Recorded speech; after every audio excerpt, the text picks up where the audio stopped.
Thank you for your attending this session as well. I am very pleased and honored to introduce our two speakers here. Dr. Linda Thibodeu is a professor in audiology at the University of Texas at Dallas. She provides students with real-world experiences to connect with individuals and families facing hearing loss.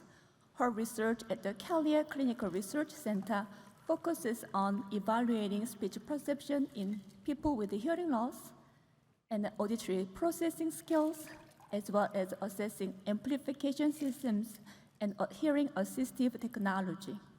Recently, she has been studying the benefits of early music training on language and melodic perception in infants and toddlers with typical and atypical hearing. Dr. Thibodeu has received funding from various organizations such as National Institute of Health, Deafness Research Foundation, National Organization of Hearing Research, Texas Medical Research Council, and the Office of Special Education. She has been recognized with the Cheryl DeConde Johnson Award and the Frederick S. Berg Award for her outstanding achievement in educational audiology.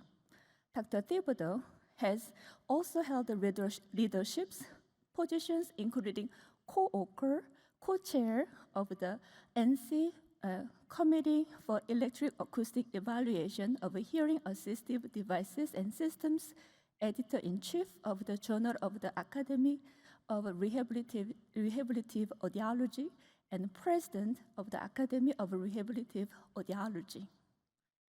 And we have another speaker here who will be speaking first. Dr. Andrea Warner-Czyz is an associate professor in audiology at the University of Texas at Dallas. Previously, she organized adult audiologic rehabilitation program during her time as a clinical audiologist in Illinois. She has collaborated with Dr. Thibodeu in providing practical experiences for graduate students working with deaf and hard of hearing teens, couples, and families. Dr. Warner-Czyz research focuses on the psychosocial aspects of audiologic rehabilitation, examining communication and quality of life outcomes in children and adolescents with cochlear implants. She has authored multiple peer-reviewed papers and serves on various field-related boards and committees, including our ACI, and then she is our new president. Thank you.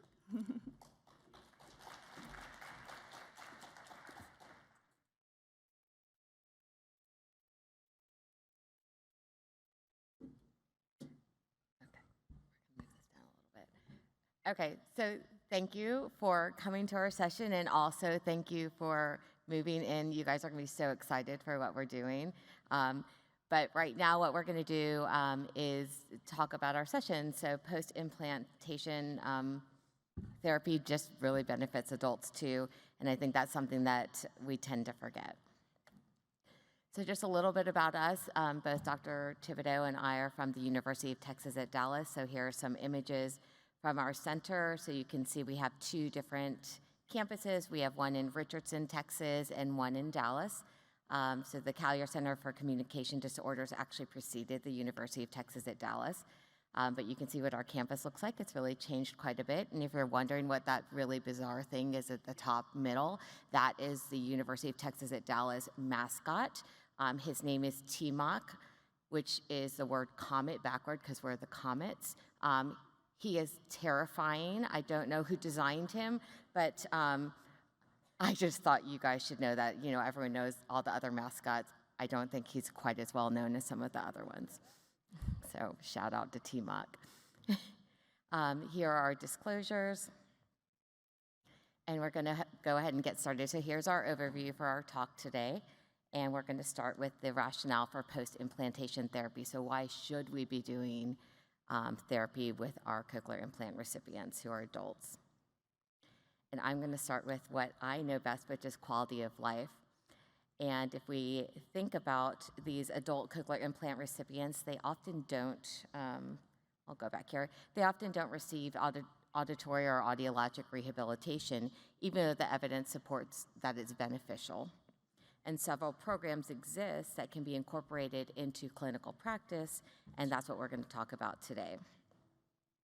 So here what we can see is we know, if you work with people with cochlear implants, you know that there's a large impact on their speech recognition, and that's what we usually focus on. So are they able to discriminate sounds? Can they hear words? Can they repeat them back? Sentences in quiet noise, and so you see this great benefit. And their speech recognition benefit, the largest gains are really happening for adults within the first 6 months, up through 12 months, but really within the first 6 months after they get the cochlear implant. And that's when you see that satisfaction really increase. And what we expect is that there's a really good correspondence that if we can boost up their speech recognition, then we're also going to see their cochlear or their quality of life improve. But this is a study by Harris from 2016, and Teddy McCracken has shown the same thing. There's not a significant correlation between speech recognition and quality of life. And it's kind of counterintuitive, right? You think they're going to do better at understanding words, and then they're going to just be, this is amazing, everything's great.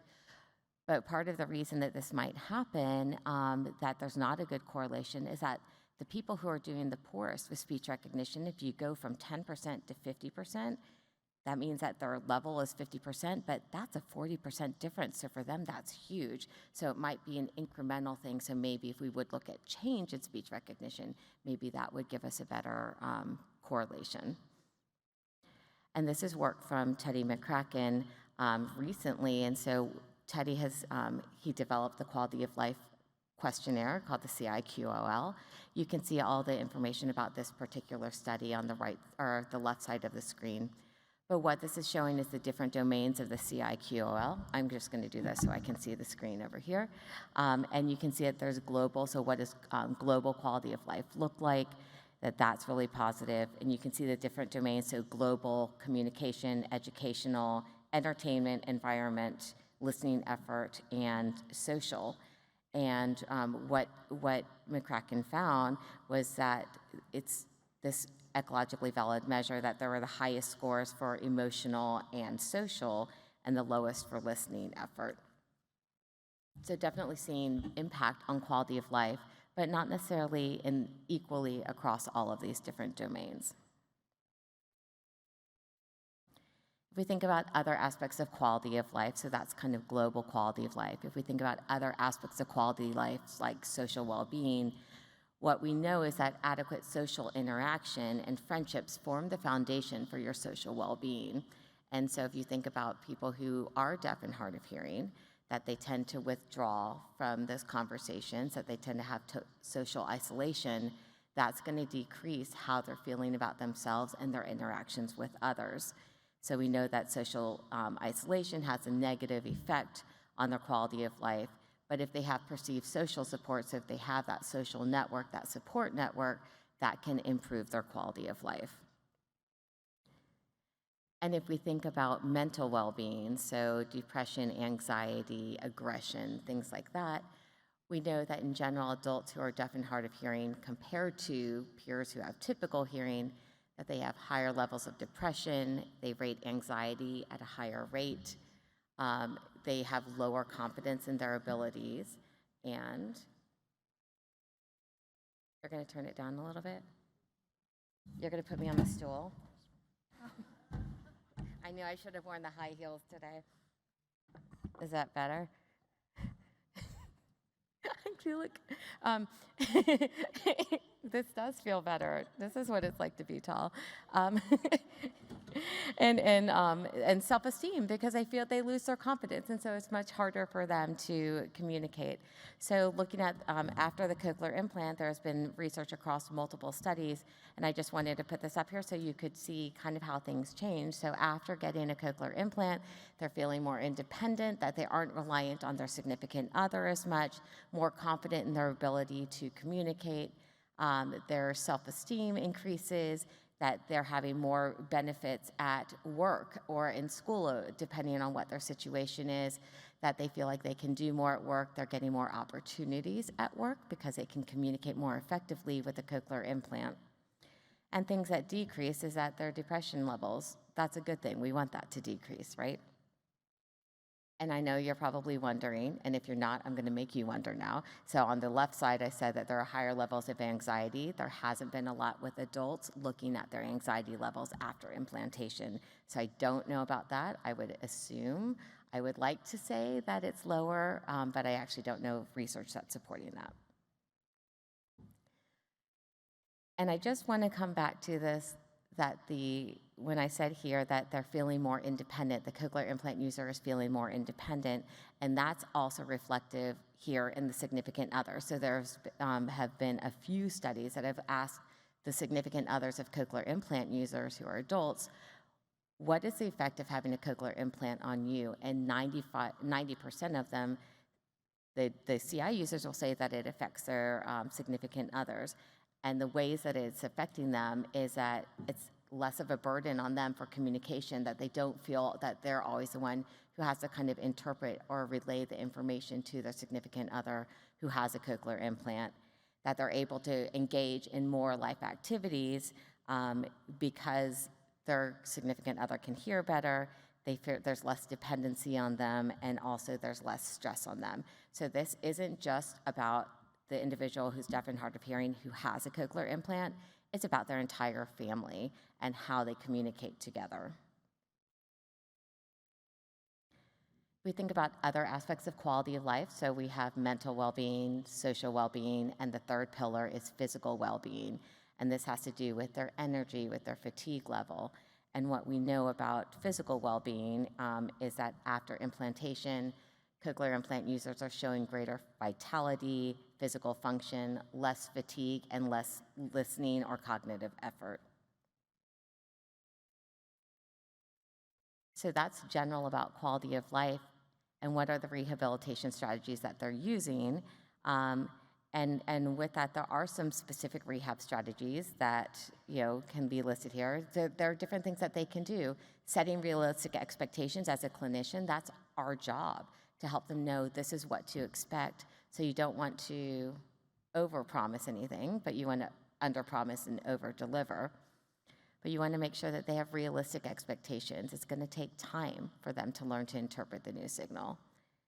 You have to gauge their personal motivation. Is this they are the one who want to get a cochlear implant? Is their family pushing for it? Are they actually ready for it? And I know that's something that came up in the last session about family readiness.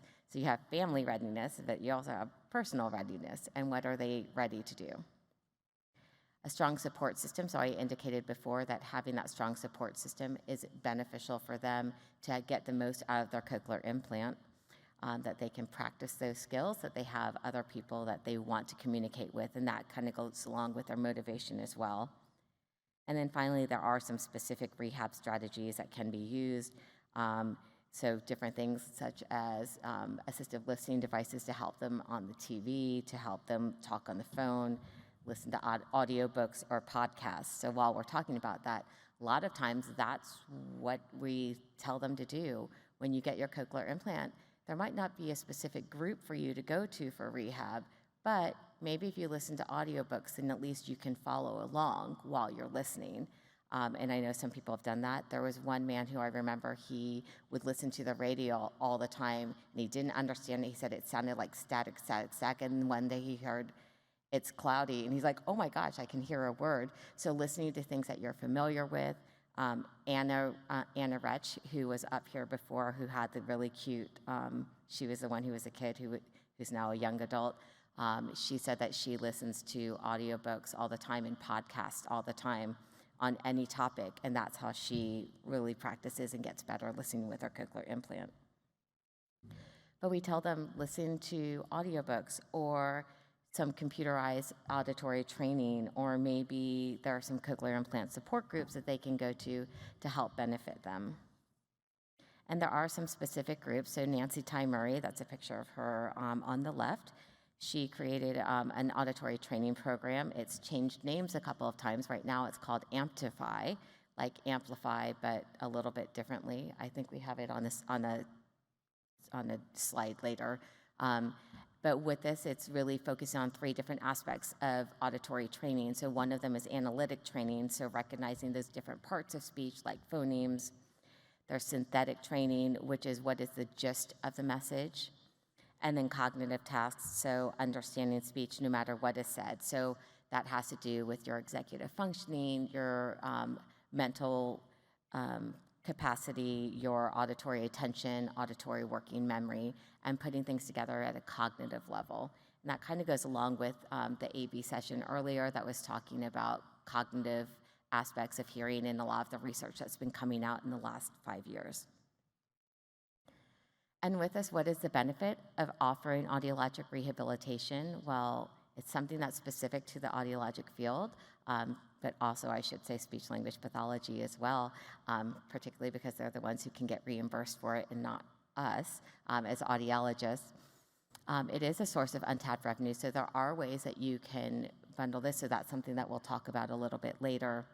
It's a way to provide hearing health care in a more global way that is treating the entire patient, so not just the hearing aspect, making sure that they can use this in a way that's going to benefit them and help them maximize their outcomes. And then really, it's really about improved quality of life. So how do you make this person not only hear, but how do you help with their satisfaction across all those domains of quality of life? So their mental well-being, their social well-being, their physical well-being, and teaching them how to use a cochlear implant or a hearing aid or a hearing aid, I should say. That's really, the onus is on us to really help them know how to use it most effectively so that they can be as successful as they can be.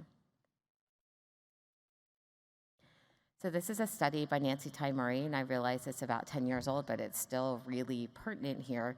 And I just want to point out that where it says AT on all these, that AT just means auditory training. And so this is just showing outcomes from a single talker, which is shown in the black bars on the left, and then you have multiple talkers, which is shown on the white columns. And so there are different questions. So the first question is, how much did auditory training improve language understanding? You can see that's improving it in both single talker and multi-talker. You can see that your benefits of improved confidence after auditory training. How much did it improve their confidence in talking with familiar and unfamiliar talkers? So we're definitely seeing benefits of auditory training. But I think the thing that's most important is that was when they just answered questions. But when they actually asked people to write in kind of freestyle, these are the type of outcomes that they were getting from people who had participated in the auditory training, that they felt like they were getting ongoing support from their audiologist, that it wasn't kind of, they're in and they're out and then you don't think about them anymore. Now, we all know we think about them all the time, even when we're trying to go to sleep or not sleep if you have insomnia. So they're getting ongoing support from their audiologist, that they felt like they were getting specialized attention from the different specialists, and they're learning from others about how they can deal with it. So sometimes that learning from others is a really beneficial aspect of it. And then finally, one of the participants said that she saw daylight at the end of the tunnel. She felt like she wasn't progressing. She felt very isolated. And so this was a way for her to kind of get out of that hole and be happier. And so with all that being said about the research, if it's so successful, why don't we do it? And that's a really good question. And one of them has to do with what I mentioned before, so poor reimbursement. Audiologists can't charge for this. Speech-language pathologists can, but audiologists cannot. There's a question, is there a lack of data support? So we do have some data to support it, but we could use some stronger data. And there's just really not a culture for it. So that's not something that we focused on in a lot of our programs. And so what we focus on is, let's test their hearing, the diagnostic part. We get them some devices to help them hear better. But this rehab part isn't necessarily a focus of a lot of our programs.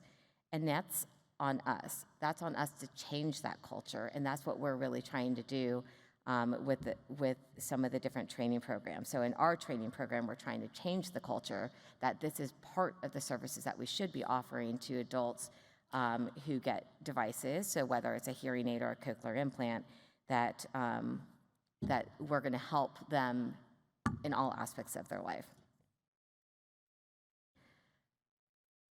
So here, this is just saying that adult rehab is really just defined as holistically as a reduction of hearing loss-induced deficits across all these different parameters through a combination of sensory management. We're really good at that. Instruction, we're good at giving them that informational support, perceptual training and counseling. But, okay, those are the 4 things. I'm just trying to move through this. And I don't know if we're going to be able to do our first question. Can we do our first question? Yes? Oh, we get the high sign. So yes, our first question is coming up. So let's do some polling. So the first one is, what are some barriers to offering oral or audiologic rehabilitation in your practice? And the choices are A, cost, B, transportation, or C, no motivation. We weren't really clear if the no motivation is on the part of the clinician or the patient, were we? You can decide. And then do I just? And show the results. So cost, 69%, and no motivation. Who do you think that's not motivated? Do you think it's the clinicians or the patients? You can just shout it out. Yeah, patients sometimes, yes. And transportation, that could be, the thing is we made this question, and initially we thought cost was the right answer, but I think it could be any of them. So you're all right. You're all winners. Gold stars for everybody. Okay, and I don't know how to go back. Thank you. So 16 years ago, Arthur Boothroyd, this is word for word what he said, that training programs must provide budding audiologists with knowledge and skills in this area, including an understanding of and sensitivity to the psychosocial issues surrounding acquired hearing loss, so a lot of what I was talking about earlier, appropriate interactive styles, we're going to talk about that later, the ability to recognize when there is a need for services beyond their expertise or scope of practice, so when do you need to refer, and the realization that they do not treat hearing loss in people, they serve people with hearing loss. And again, that's the part that we're trying to address, is really changing the culture that if we think about what Boothroyd was saying, this is what we need to focus on. We really need to think about how do we address the whole person across all of these domains. I'm going to turn it over to Linda. Is this okay? I don't need the box. Okay. All right. So with that introduction of, yes, it can be helpful to have this oral rehabilitation training. And one of my beloved fathers, I call, of audiology, Arthur Boothroyd, telling us training programs need to help these budding audiologists. And I'm happy to say that some of those budding audiologists are now in the audience as audiologists from our training program. So happy to see you guys out there, and the ones that are currently in our program as well. Which, by the way, we did want to find out who was in the audience. So how many audiologists are out there? How many of you are audiologists in the workforce? Okay. How many speech language pathologists? Yes. And how many dual? Anybody dual? A few, okay. And how many working in hospital settings? Okay. Private practice? Okay, great. And university programs, yes. How many out there from university programs? Okay, so we've got something special we can offer for you guys too to implement this if you'd like to. So back in 2001, I been working at this wonderful place called the Collier Center, University of Texas at Dallas, and I had this idea that we should just bring people in, and then we could teach while the people were here. The people could actually be the teachers, right, for the students.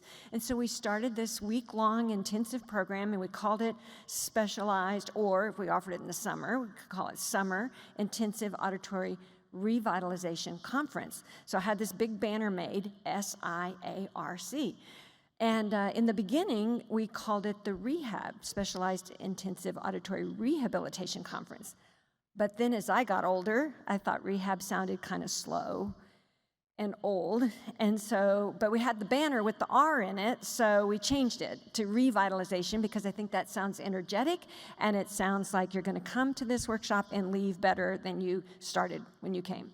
So, the workshop itself is a combination of service delivery, so participants come, they get their hearing tested, you're gonna see that they get technology to try and so forth. Student training, you'll see how the students are working throughout the week with each individual who's coming to the conference, but it's also community awareness.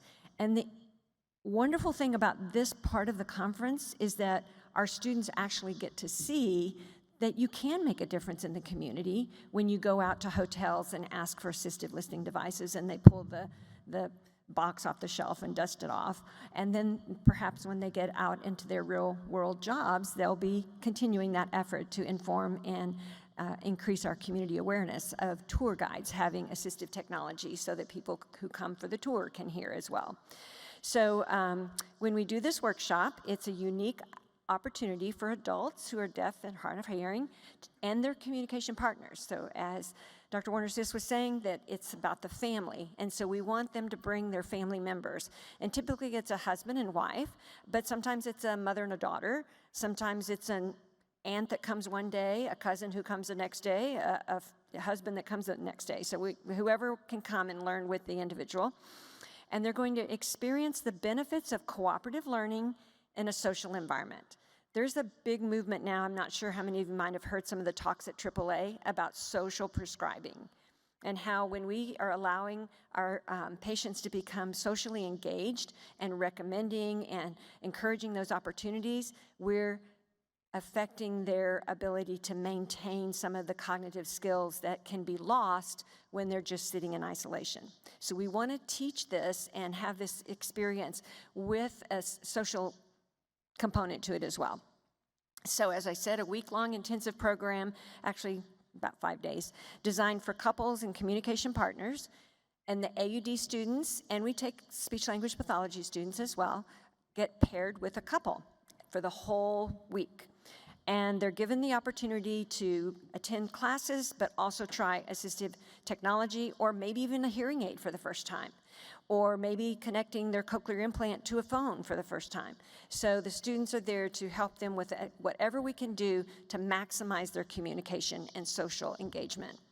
And we don't want that to just happen in a 1-hour appointment, which is typically what happens in a training program. You might see a patient for 1 hour or map the implant and then give them information, and then if our students are lucky, they might see them come back for a follow-up appointment. But in SciArc, you see them on Sunday. We typically now start on Sunday afternoon, do a hearing test, might offer to try hearing aid if they're interested on Monday, watch them at dinner Monday night trying it, maybe make some changes on Tuesday, and we just walk through the whole journey with the students in a day-to-day experience. So a typical SciArc day would start with a communication vitamin. I'm big on vitamins, and we're getting revitalized, so we need all the energy we can get in this conference. So we typically develop a vitamin that's based on something that happened the day before. For example, one time we took a group to a restaurant, and they had the wrong menu for us. It had like filet mignon instead of meatloaf.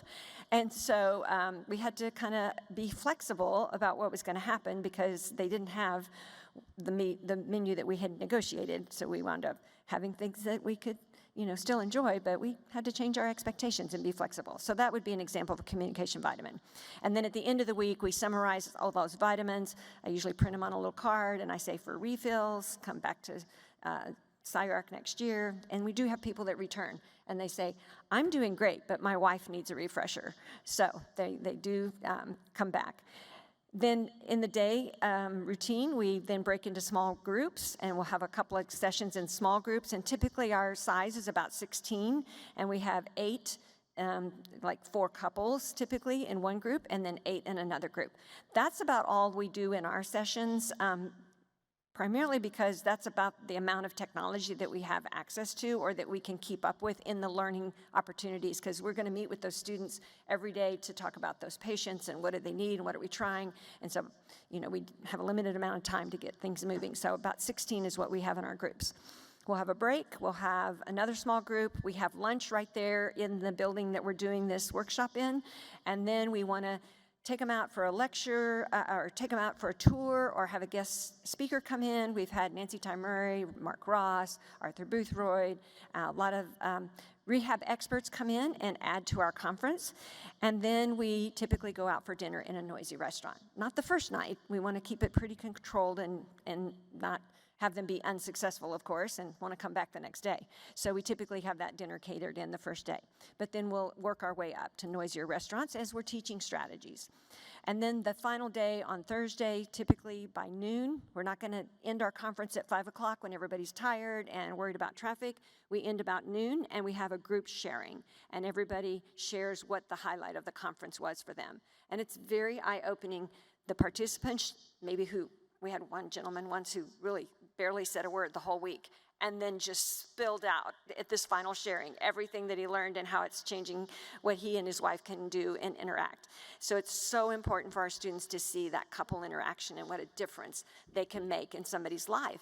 And if they don't get to see that in their typical clinical appointments, then I think they're less motivated when they leave our program to implement something like this, or see that maybe they can partner up with a speech-language pathologist in their program. And we had, I think, about equal numbers, so before you leave or at our reception, you might want to find your speech-language pathologist that you want to partner up with so that you can offer this together. So, by the way, audiologists can charge for it.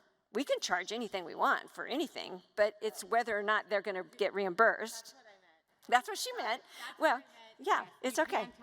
You can charge for it and say and we do, and that's on our brochure, and you can find all of our information on the website. It's going to be at the end, Hearing Health Lab at UTD.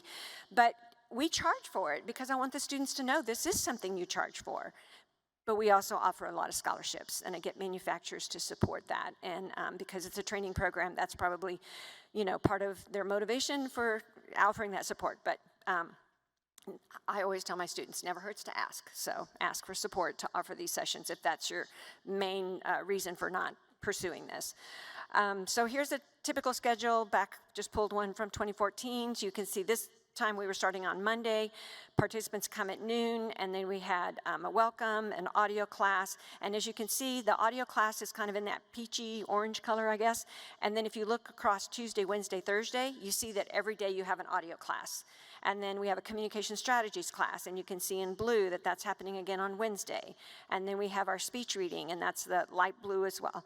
And so you can just see that we try to have 4 classes that are offered every day that build on each other. And those 8 people that were in one group will move through those classes together, and the other 8 people will move through their classes together. And then you can see that we had our dinners, we had a murder mystery outing, and then a tour of the Meyerson Center, of our Symphony Center in Dallas. So on those kinds of tours, then we'll offer the assistive technology for them to see what it's like. And then they're like, oh, maybe when I go to the museum, I can ask if they have assistive technology for me to hear this presentation.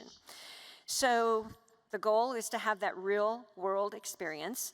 And some of these activities, I've mentioned dinner, live theater, murder mystery, museum tours. We even did a dance lesson once. We had a catered dinner at a dance studio, and they taught us, some dancing and the tour of the music hall. So these are our 4 main focus areas in those classes that we're going to offer every day. I'm going through this so that you can sort of see a comprehensive program that we're doing in a training program, and then we're going to pare it down so you can actually see maybe how I could do this part in my practice. So the audio class, we want to make sure they understand the anatomy of the ear and how it functions and where it might be breaking down for their particular hearing loss.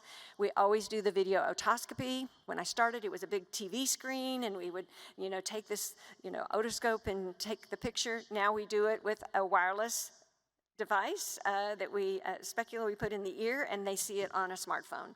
And so it's just so wonderful. They really want to see that. We print it out. We have a notebook.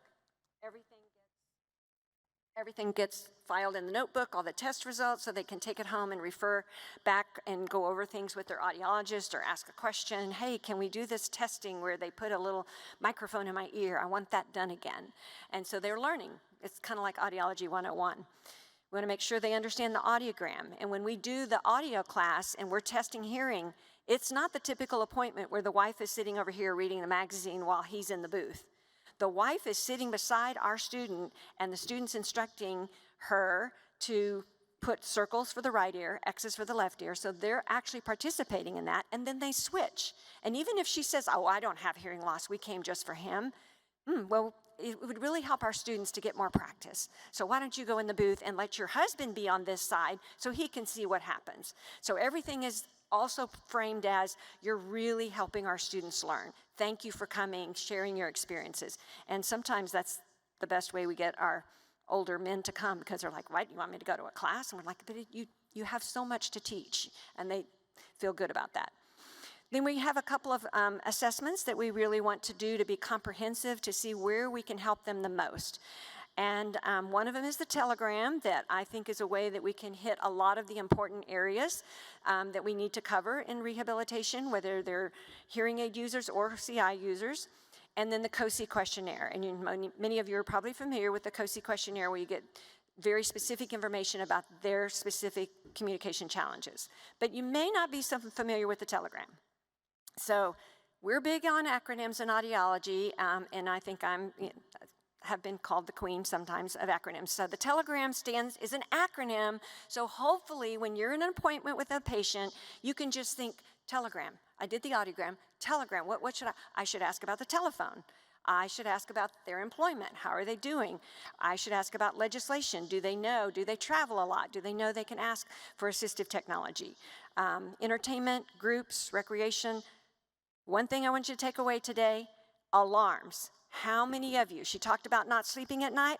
That's what I think. If you don't know that your patients can hear their smoke alarm or be alerted that their alarm is going off because there's danger in their house and they don't have their cochlear implant on or their hearing aid on, I hope you don't sleep at night.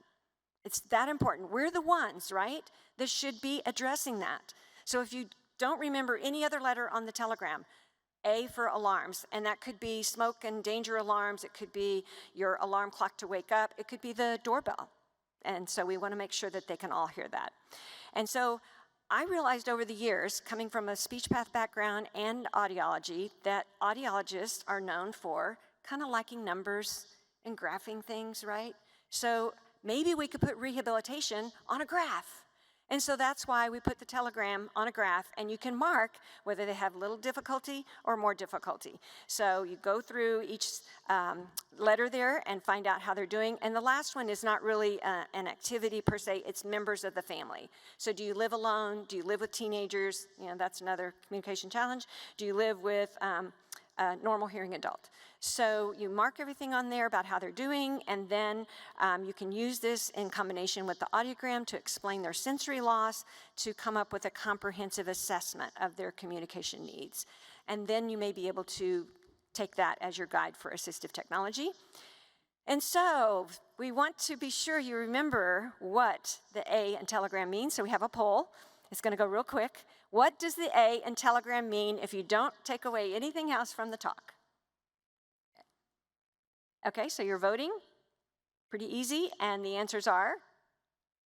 The answer is alarm, 100%. Wow, thank you for listening. Wonderful. Hopefully you will go home and start asking every patient now, come in for your appointment, I need to know. And you know, these alarms and smoke alarms and flashing alarms and some of that, sometimes it's the fire stations that will actually help out in your community. We had one participant at SciArc say that's what he was going to do when he went home. He was volunteer fireman. He was going to get together with his other buddies, raise money, and find everybody in his small town that needed some accommodation to hear their alarm. All right, so our communication strategies class, we cover things like what's important for the listener to do, what's important for the talker, how does the environment need to be arranged, and then what is important about the message. So if you're the listener, we know you need to avoid poorly lit places, pay attention to the speaker, ask clarifying questions, look for visual cues, but instruct others how to, what? Yeah, that's on, should be. Tell them, can you turn on her mic? She wants to tell me something, okay. Yes? You're talking a little bit fast. Do you think you can slow down, please? Oh, yes, that's very good that you asked. I'm so glad you asked me. Okay, so it's important for the person who's communicating to slow down and put more pauses in their speech. It's important for you to tell the person that you're talking with what you need, because if you don't do that, then they could just keep going on, and then you don't know whether you're going to hear them or not. Linda? And what? Yeah, what? Could you slow down, please? Oh, yeah, you asked me to do that, and I did it, and then I forgot. I'm sorry, I forgot. Okay, so how can I remember that I need to slow down? Is that getting where we kind of need to be? Is that something that we need to do? Or is there some way you could help me remember? Would it make it more effective? I really appreciate that you're slowing down. Well, look how happy she is. Okay, so this is what we call our happy paddle, because we're wanting to make a big difference for the person to remember that it's not just telling somebody, could you please slow down? Could you please stop talking to me from the other room? How many of you have heard that? He walks away from me, or she walks away from me, or she's got the water running, and we say, please don't talk to me while you have the water running. And our couples tell us this all the time. He did it for a couple of times, and then he stopped, and he forgot, and he went back to the old habit. And the key here, and this is why we meet for 4 days, is because we practice this. So you've got to tell them, thank you for doing what I asked you to do. Thank you for coming into the same room. That really helped me, because I really want to hear what you have to say. So that's where we say, be creative. We were creative. We use our happy paddles. Real people faces, animal faces. It makes it fun. And then while we're doing our classes, if somebody's giving really clear information, speaking clearly, participants feel free to put up their happy paddle and give them the feedback. And then we build on that as couples bring problems for us, and we start talking about how we can change behavior and reinforce the desired behavior. And of course, arranging for listening breaks. Speakers have some things that they need to do. Of course, you can read through those, repeat, rephrase, ask, how can I be helpful for you? Not chewing, covering your mouth. These are all things that are typical rehab strategies.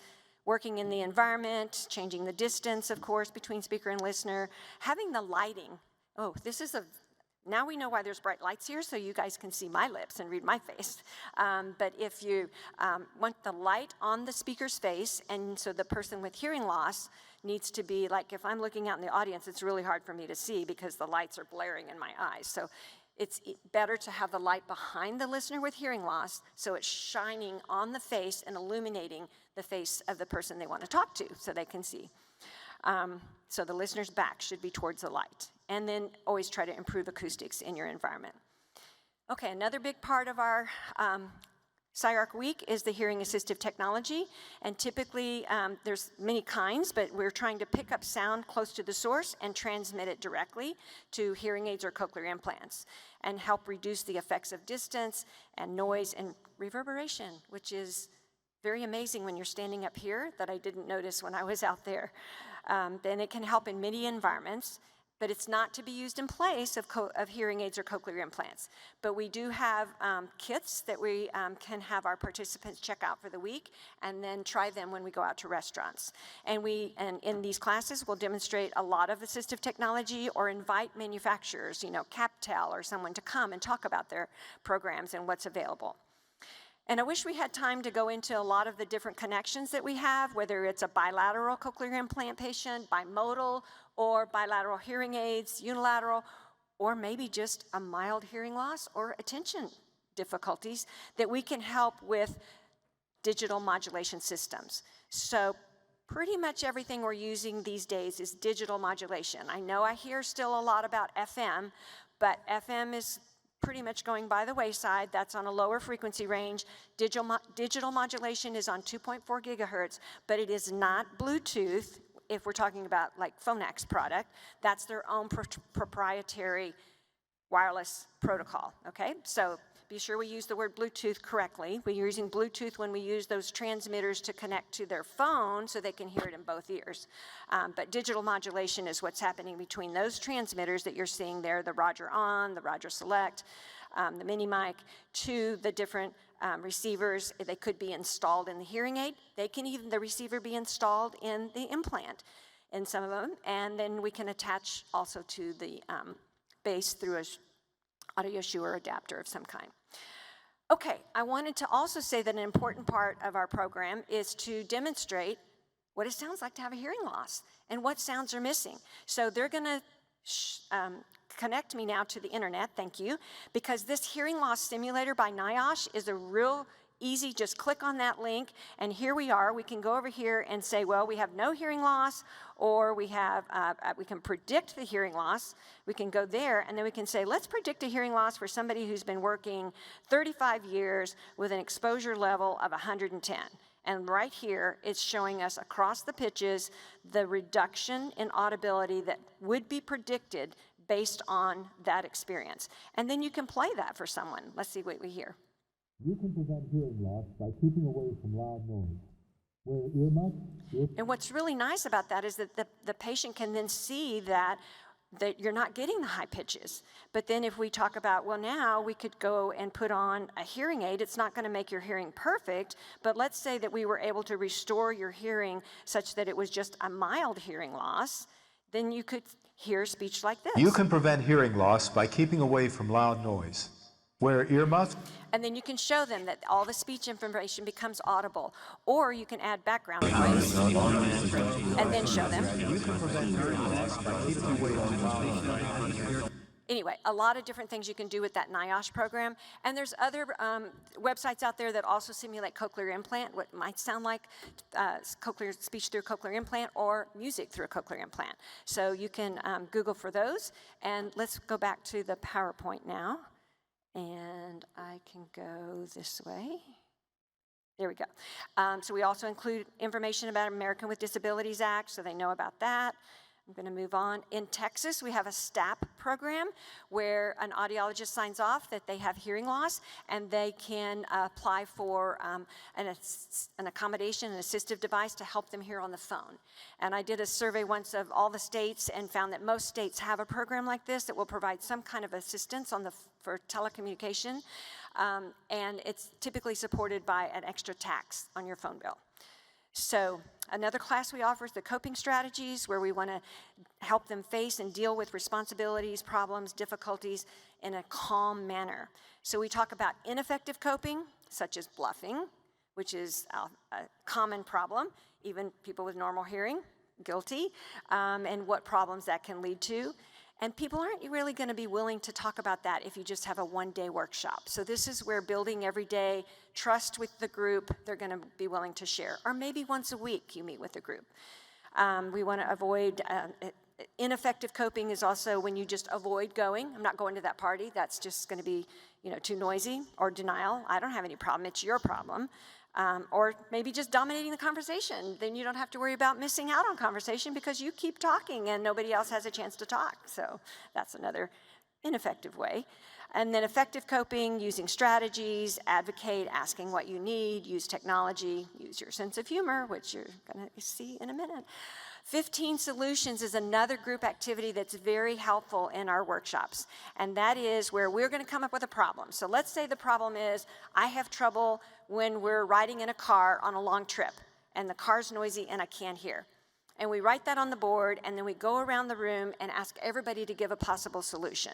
And we're not going to take time to do this, but we would keep going until we got 15 solutions on the board. And there's a couple of rules. The rules are, you can't judge. You can't say when somebody writes, says, well, I think you should sit in the back seat and just, don't have conversation. Write it on the board, no judgment. And so some of them might be ineffective ways to manage it, or you could say, and then the person might say, use a remote microphone so that you can hear above the background noise of the car. Use a captioning program. Those captioning programs that come up on your phone for free, like Live Transcribe, are amazing even in background noise. So maybe that would be a way. So we come up with all these solutions. Then we ask the persons who said, yes, that's a problem for us, do you see one or two of these that might be something you could try? So the point is, there's many possibilities. We just need to force ourselves to really come up and think of what we can do. And in a group format, that's much easier than just one-on-one with a patient.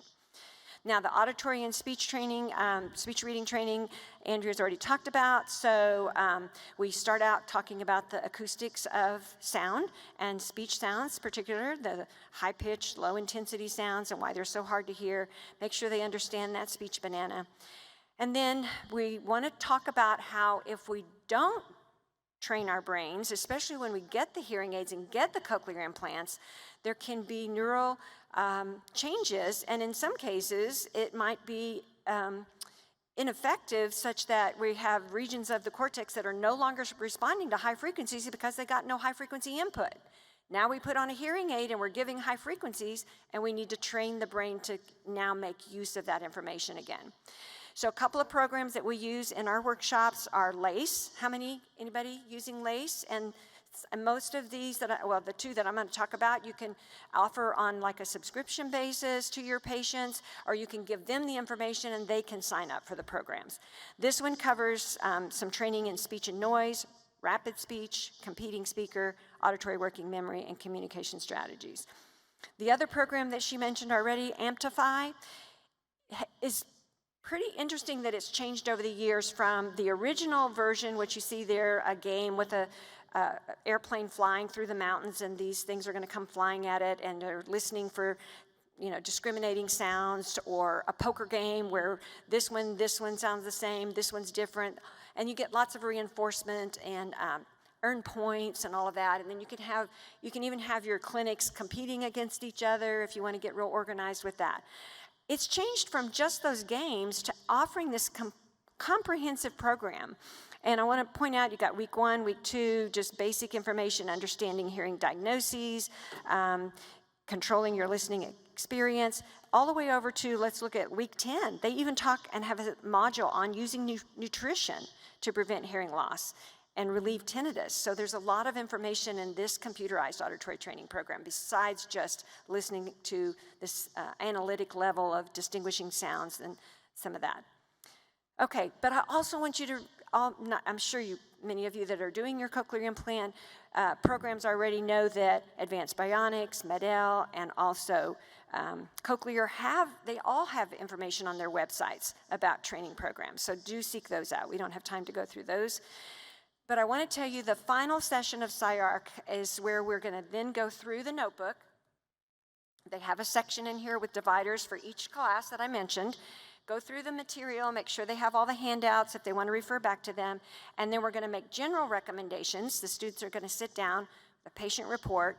General recommendations always have to include annual hearing evaluation or sooner if problems are noted, use of ear protection when around noisy situations. And then there's going to be specific suggestions. Maybe there's follow-up appointments they need to make with their audiologist. Maybe they need to have specific strategies that they said would be really helpful to improve their quality of life in their environment. I want to remind the couples of those and work on specifically, working out a plan not to talk to each other from separate rooms. And, 1 year we had a couple that said, on Monday, Wednesday, I'll come to you. On Tuesday, Thursday, you come to me. And on the weekend, we'll just play it by ear, or not talk. And then whether they need any specific accommodations that they're going to pursue. All right, so now that's the week-long program in an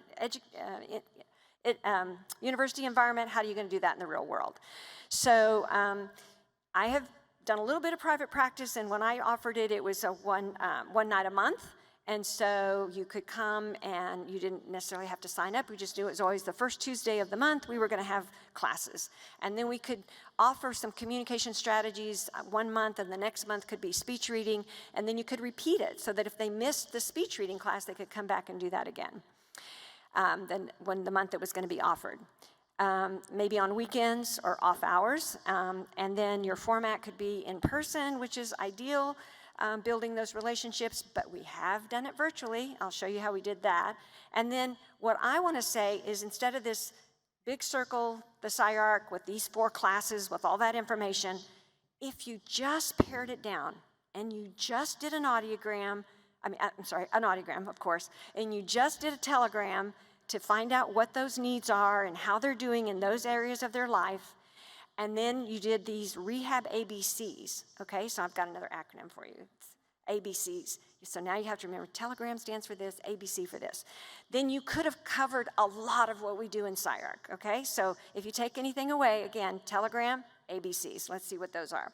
So here's how we did our virtual session. Of course, COVID shut us down, so we wanted to still have SciArc. So our students had their own background, or our common background, so they wouldn't be identifiable as students. And then our participants were willing to get on and share, information. They've signed a release. Yes, we can talk with each other about our hearing loss and our problems and all that. So we did all of that, and we had a schedule, what was happening. We had a break for lunch. They went off and did their own lunch, and then they came back. And so we did that, and we did it over like 3 Saturdays. And then we also implemented our happy paddles online, so we sent those out ahead of time so people could give us feedback if they were hearing well, so we had those engaged. And now the ABCs, if you could just remember A's, what would we do that would stand? We already got the A in telegram, that's alarms. But now I'm going to say the pyramid of success, the base, what we really need to be sure is that they understand that they have to pay attention, or that they have to get their spouse's attention before they start talking. Attend to the conversation, advocate, tell what you need. I need you to slow down. I need you to face me, whatever it is that you need, and then arrange the environment to be optimal. If you could go through those 3 things, maybe even if it's just a one-on-one appointment and you got those 3 things covered, you've helped beyond the technology to do some of those things that she was talking about, improving quality of life. The B stands for the basics of technology. Of course, you want them to understand their personal hearing aid or their personal cochlear implant, maybe their app on their phone, how to use that. Then the C is the connectivity part. We can do so much for our participants, our clients, our patients by having them use the maximum connectivity, whether it's connecting their device to the phone, whether it's using a remote microphone. Can make a huge difference for them if they want to try it. It's not for everybody, and that's fine. But sometimes our participants watch others try it, and then they get motivated to try it before the week is over. Okay, another little quick question now. What does the A in the ABCs stand for? We've got American Academy of Audiology, activity, auditory ability, or advocate, attend, arrange. And if you can remember that, let's see what our results are. I'm going for almost 100%. Advocate, attend, and arrange is the 3 A's to think about whenever you're with your patients, either offering a group session or individual session to help them understand. You may not be able to cover them all in one session, but spread it out. And cover those 3, then the basics of their technology and connectivity. All right, 13 minutes left for our interactive practice. We were told that we wanted this session to be very interactive. It's later in the day, and I think we're having happy hour after this, right? So, we're ready to just kind of get the ball rolling. Oh, okay, so here you go. Okay, whoa! That'll come out later. We'll get that one later. Okay, so that one will be active later. Okay, so we are sending and receiving. So, of course, we're talking about communication. So, sending and receiving. We're going to do a super fun, interactive activity to review concepts. Another SciArc. Okay, here we go. All right, so to be interactive, how was this one-on-one like a conversation?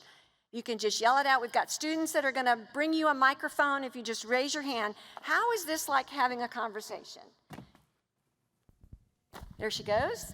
How is this like having a conversation? Oh, I thought you had an answer. Anybody?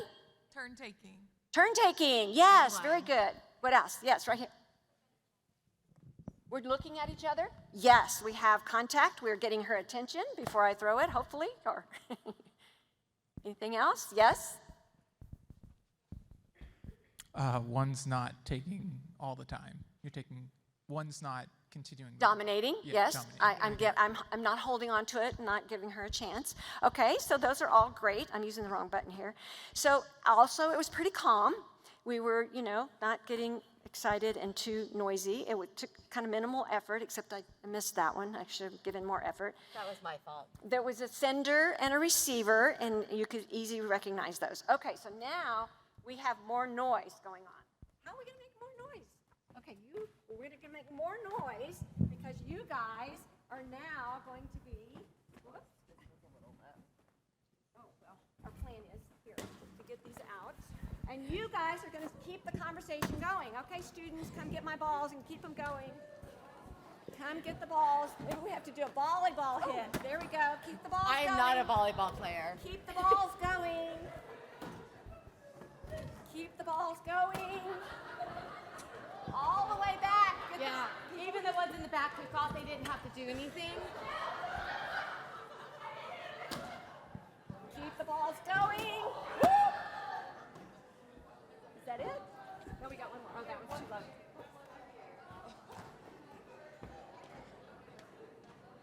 Okay, the conversation is going rapidly now, all over. Okay, ground the balls. Ground the balls, please. Hold the ball. If you have a ball, hold it. Hold the balls. Let the conversation stop. Okay, how was this like having a conversation? What's happening now? What's happening in this conversation? Yes, Tina. You have no idea what's going on.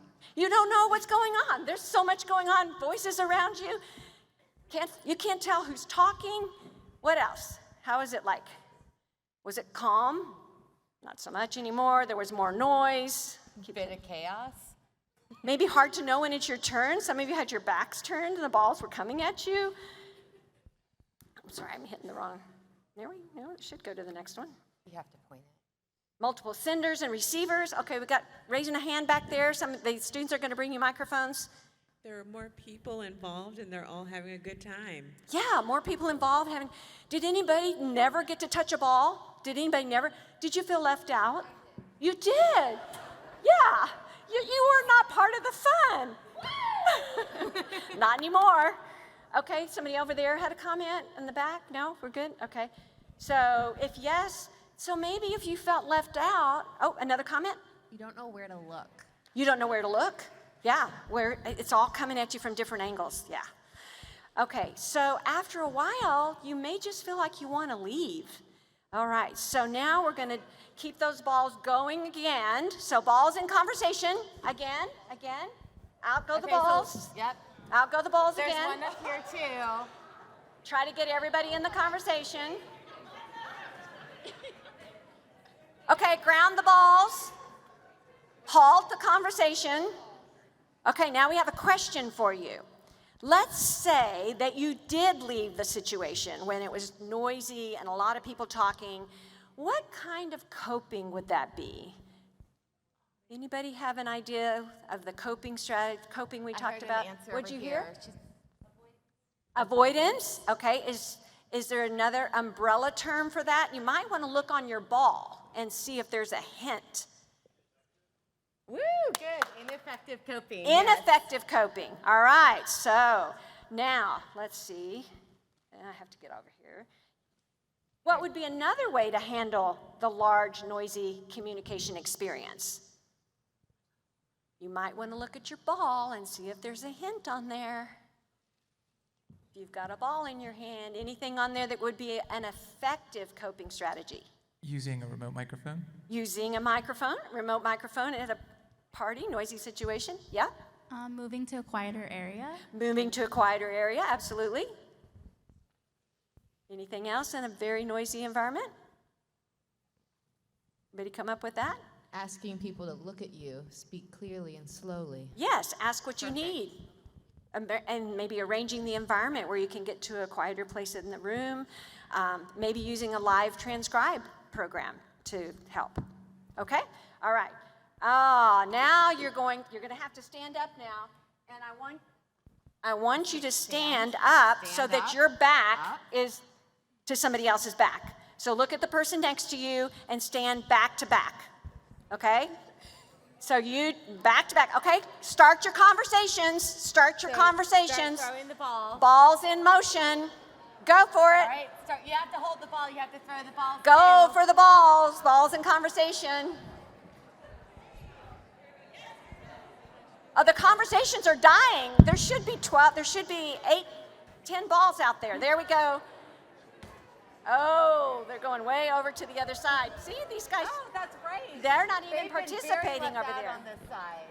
Okay, ground the balls. Ground. All balls grounded. Conversation Okay, is stopped. Everyone hold whatever ball's in your hand, so keep it there. Okay, so now in our environment, The environment changed. So let's give them the example, like if you're in the environment of a restaurant, when you're trying to facilitate communication in a restaurant, when the listener's facing a window with blinds, what's the solution? The listener is facing the window with the blinds. Kind of like how we are right now. Facing the lights, yes? Closing the blinds? Closing the blinds, exactly. That happened once at SciArc. I got in the room and I went and closed all the blinds so everybody could see better. We were enjoying our dinner and the hostess comes along and she opens up all the blinds again. And I was like, actually, we want the blinds closed because it's easier for us to see each other's face. So, all right, so you didn't have the advantage of seeing each other that time. So, What else could you do Oh. besides close the blinds in a noisy restaurant. in a noisy restaurant when the listener is facing the window with the blinds? You can switch seats. You can switch seats, yes, so that their back is to the window, right? Yeah. Yes. Yeah, so put them in the optimal seating arrangement, correct. All right, what's a solution? What's another? We're thinking about the environment. What's another solution to facilitate communication with grandchildren at a birthday party that has 30 children at it? Anybody got a solution for an overextended birthday party with 30 children? There's some answers, if you can't. Oh, think yeah, of look any, on the you can ball. cheat. There's I'm sorry, answers you can on the use your balls. resources and Pass look at those the balls ball. to people that they can read answers. Anybody got an answer on a ball? Use an assistive device. I heard that one. Okay, So use an assistive device. Who said device. invite less children? That's right, right. I heard a rule that you invite the number of children as the age of the child. So when they're 6, you get 6 kids. When they're 8, you get 8 kids. So as a grandparent, I reinforce that rule all the time I can get. So we're having 20 people for her first birthday? But Next I one. don't think that this should be about a 30-year-old having this birthday party. That's a completely different type of party. Okay. All right. Let's think about being an advocate. Okay, now we're going to do another time with the balls, but this time you have to stand up and look at each other, and you can only throw the ball when you see somebody that asked you for it. Like they can go like this, or they can go like this. So stand up, one more time, stand up, balls in motion, only if somebody asks for it. And you can toss them if you see somebody way across the room that wants it. Oh, there we go. It almost got over there. Good communication. Almost got over there. Okay. All right. We got 3 minutes, so let's stop. Stop our conversation. Okay. So now you were being an advocate, asking for communication, asking for the ball. Let's think about the example, what if you were reassigned, or someone had a job and they were reassigned job responsibilities to make sales calls to customers via a web-based system, and the only thing they provided was a laptop with sound quality that wasn't intense enough for them to do that job. And that's what the only job they wanted them to do now. This actually happened during COVID. She was assigned and they provided her a laptop that only didn't have enough audio for her. So what could this person do as an advocate then? Yeah, she's got a hand up right over here. I would find out what assistive technology they can use to stream from their computer directly into their processor or their hearing aid. Awesome, yes. So try to get that sound from the computer into both devices. I think they should visit their HR department. And talk to the HR department and say, I need this, yes. Just to kind of copy or piggyback on both of them, getting accommodations involved, like so that they don't have to pay for the technology, they can get their workplace to pay for it or the HR department to pay for it. Yes, so their knowledge of that you might have gone over in class of American with Disabilities Act, that they should have that provided for them.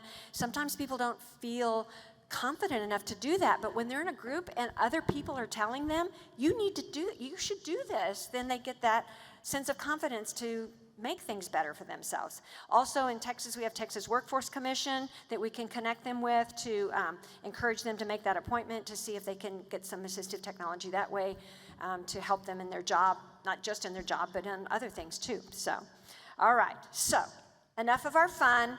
we want to say that we hope you'll include adult rehab in some way with all your families, and the very minimum, think about the telegram and all those acronyms of what letters stand for, and the ABCs: advocate, arrange, and become better users of the technology and connectivity. And we hope that you will now increase your behavior, your rehab behavior. So thank you for your attention. Thank you.